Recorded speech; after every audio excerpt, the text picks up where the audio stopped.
Hello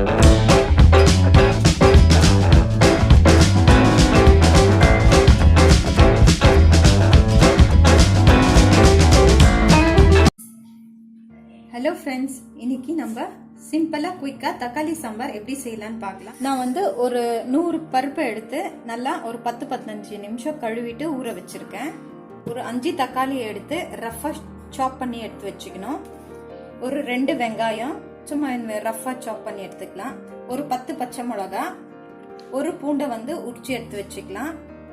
கொஞ்சம் கருவேப்பிலை, கொத்தமல்லி, பெருங்காயத்தூள், தாளிக்க எண்ணெய், கடுகு, உளுந்து, வெந்தயம். கொஞ்சம் எண்ணெய் ஊற்றிக்கலாம். எண்ணெய் காஞ்சிச்சு.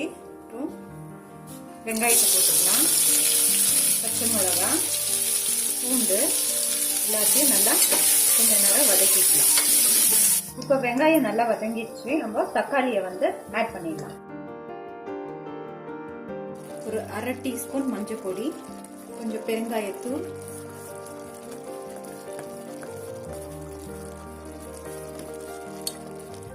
வந்து ஊற வச்ச இந்த பருப்பை வந்து ஆட் பண்ணிக்கலாம்.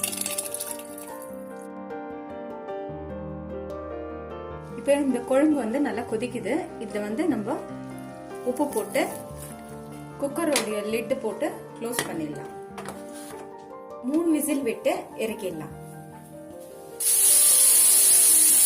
இப்போ குக்கர் ஓபன் பண்ணி பார்க்கலாம். பருப்பெல்லாம் நல்லா வெந்திருக்கு.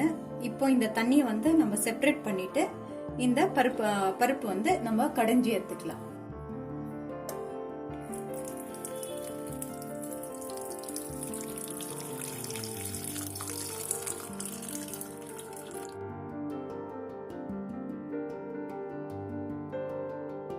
இப்போ பருப்பு வந்து நல்லா மசிஞ்சிச்சு.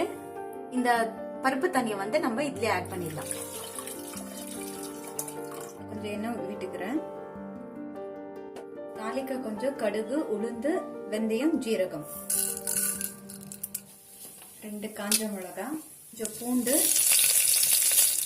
கொஞ்சம் வெங்காயம், கொஞ்சம் கருவேப்பிலை. கடைஞ்சி வச்ச பருப்பை வந்து ஆட் பண்ணிடலாம். இப்போ வேணும்னா நம்ம வந்து சால்ட் வந்து செக் பண்ணிக்கலாம். இப்போ இந்த குழம்பு வந்து ஒரு 5 நிமிஷம் வந்து கொதிக்கணும்.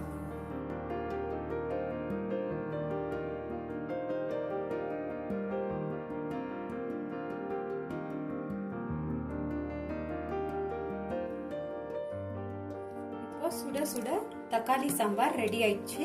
இத வந்து இட்லி, தோசை, சாதத்துக்கு கூட கலந்து சாப்பிடும் போது ரொம்ப டேஸ்டா இருக்கும்.